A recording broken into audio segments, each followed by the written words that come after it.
أعلن النائب مصطفى بكري منذ قليل عن خبر وفاة أخيه النائب محمود بكري بعد صراع مع المرض.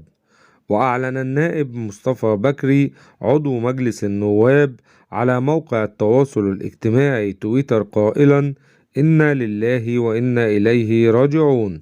صدق الله العظيم. بقلوب مؤمنة بقضاء الله وقدره، أنعي أخي وشقيقي الغالي النائب محمود بكري، عضو مجلس الشيوخ الذي توفي منذ قليل بمستشفى المعادي العسكري بعد فترة علاج زادت عن أكثر من 70 يوم. رحم الله أخي العزيز وغفر له ما تقدم وما تأخر من ذنبه، وإنا لله وإنا إليه راجعون.